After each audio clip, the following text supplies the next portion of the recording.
Mwanamke usije ukasema mume wangu ni msaidizi wangu. Maana nimekuwa nikisikia hiyo technical hela kwenye midomo ya wanawake wengi waliookoka. Mume wangu ni msaidizi. Mume wako si msaidizi, wewe ndo msaidizi. Yeye ni boss. Wewe ni msaidizi. Umekuja kumsaidia ili mtimize kusudi. Wewe sio msaidiwa, wewe ni msaidiaji. Kwa hiyo ukikosea hiyo revelation ya ndoa, utaiharibu ndoa nzima. Mwanamke amekuja kufanya nini? Kumsaidia mwanaume. Na mwanaume unapaswa utulie usaidiwe. Kama umenisikia vizuri, utulie usaidiwe. Umewahi kuona mtu anasaidiwa halafu na yeye analeta ujuaji? Wewe ndio utakuwa kwanza ukifanya namna hiyo. Anayesaidiwa anatulia apate msaada. Mpaka usaidiwe maana yake uwezi. Mpaka usaidiwe maana yake uwezo wako ni mdogo, au uwezo wa kutatua hilo jambo au wa kufanya hicho kitu uko chini. Ungekuwa unaweza usingehitaji msaidizi. Nachozungumza mimi sasa, mapenzi ya Mungu na malengo ya Mungu ilikuwa ni kwamba wakati anamdesign mwanamke, naomba wanawake wote wanisikilize vizuri na mabinti. Akudesign mtu mnyonge, alidesign mwenye nguvu kuliko mwanaume. Naomba unisikilize mimi, sikupaishi na kuambia neno la Bwana. Kwa hiyo kwa nini? Kwa sababu siku zote anayesaidia ana nguvu kuliko anayesaidiwa. Kwa hiyo Mungu anapokupa nafasi mwanamke ya kuwa msaidizi, cha kwanza lazima wewe unajua wewe una nguvu, una uwezo, wewe sio dhaifu.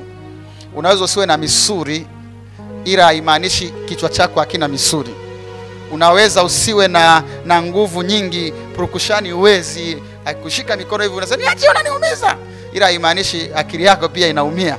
Wewe una akili nyingi, una uwezo mkubwa, una hekima ya ziada, una kitu cha ziada cha kumfanya mwanaume astawi, na katika kustawi kwake wewe na yeye mmestawi kwa sababu ninyi ni mwili mmoja. Naomba nisikie vizuri, hilo ndo neno la Bwana, nisikilize mimi. Kwa hiyo sasa mwanamke lazima uwe na huo ufahamu ya kwamba Mungu anapokuleta kwa mwanaume umekuja kumsaidia.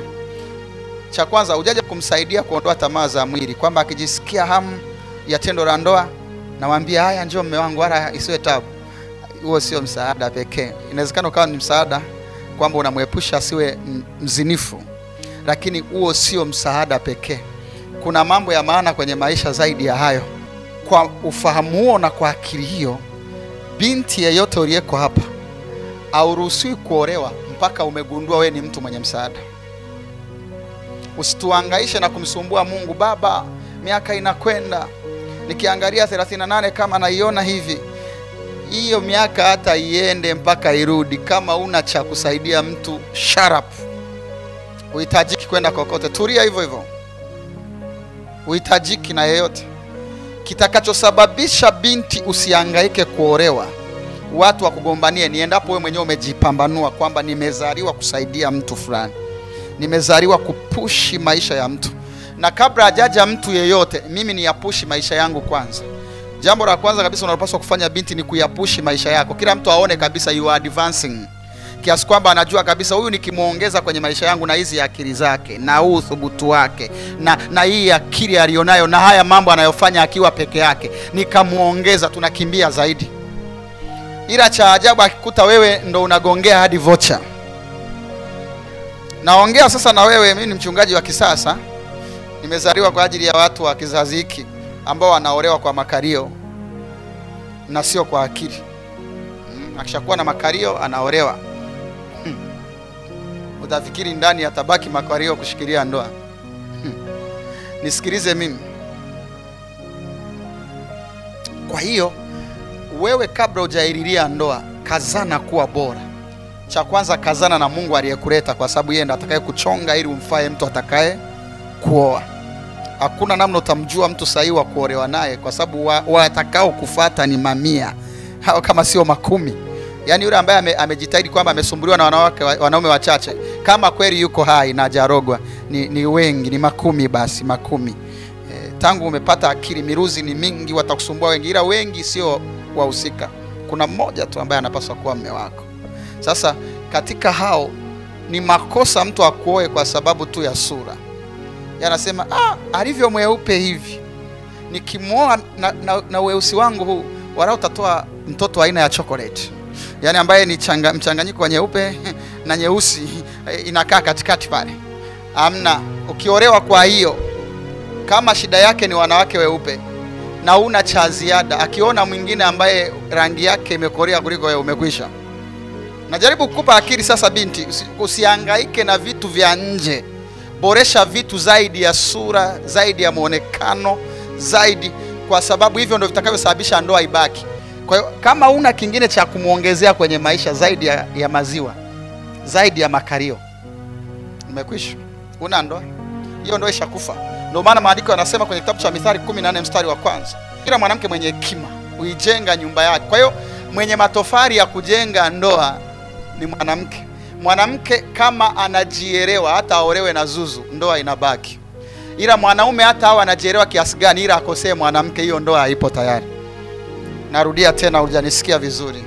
Mwanamke akiwa anajiweza, akili yake ni nzuri, uchaji Mungu wake ni wa viwango, ni mtu anayejielewa, ana heshima yake, anaelewa kutafuta, anaelewa kudhibiti vitu, kupanga mambo, huyu mwanamke hata aolewe na cha pombe, maisha yanakwenda. Lakini kosea sasa iwe kinyume chake. Mwanaume uwe smart, halafu mke kichwa maji, hamna kitu. Wiki haishi, unafukuziwa honeymoon. Honeymoon. Hujawahi kusikia ndoa zilizovunjika honeymoon? Watu wakiwa Zanzibar Fungate wakawapigia simu, sasa nafikiri arudi kwanza kwenu, nitaona kama naja kumfuata. Huu ni mwaka wa 6 hajamfuata. Ninachojaribu kusema, mwanamke ana mchango mkubwa kwenye kuhakikisha ndoa inadumu au inakufa. Na ndugu zangu siku hizi wamewadanganya, wamewaambia ni katika staili za ngono. Hayo mambo hayahusiki. Unaweza ukakatika hadi kesho na jamaa atakwenda kulala na binti wa kazi la 7C, na wewe una bachelor kabisa, unafanya mapenzi ya kizungu, analala na mtu ambaye hajui kuoga.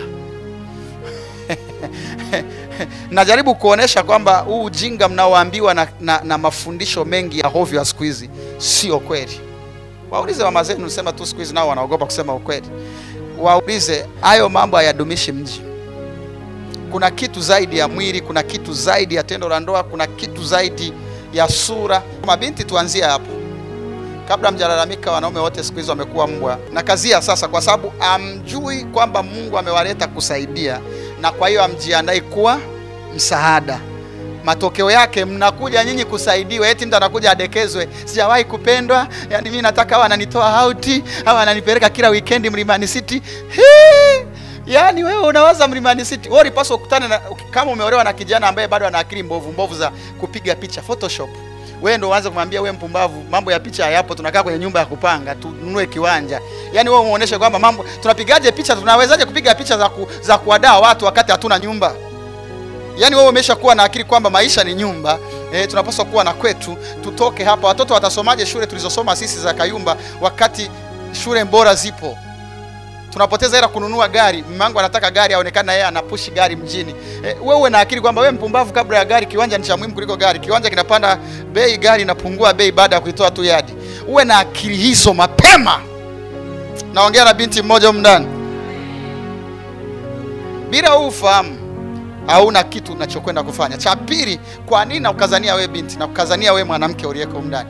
Wewe ndio utakayeamua watoto wako waweje. Kila mtoto utakayemuona aliyefanikiwa au aliyeharibika ni zao la mama. Sijui kama unanisikia rafiki. Yani uamini usiamini. Ndio maana sasa narudi kwa wanaume na vijana wa kiume, kabla ya kuoa sura, kabla ya kuoa umbo, akisha kichwa chake ni kizuri. Inaonekana wanawake ndio na supply akili. Sasa jaribu kufikiri mwanamke unayetaka kumwoa, akili zake ziko chini. Anachojua tu ni viatu virefu. Yani anachojua yeye ni fashion zote zilizoko mjini, anashinda Instagram, shinda kwenye page. Yani ndo akili zake alizonazo, fulani anatoka na fulani, yani ndo upumbavu aliojaza kichwani. Alafu unakuja kumwoa sasa. Anajirekodi TikTok, anaimba hala hala dia hexi. Ndo sasa kipenzi chako. Yani akili zake zimejaa kwamba unaweza ukaachwa, ukawa na watu wanaitwa hexi. Sasa unaweza ukaelewa huyu kwenye taraka ni kesho tu, kesho, kwa sababu mentality yake ni unaweza ukaacha mtu, unaweza ukawa na ex wako, unaweza ukawa na mzazi mwenza, baby mama, baby daddy. Umesikia maneno kama hayo kwenye kizazi hiki?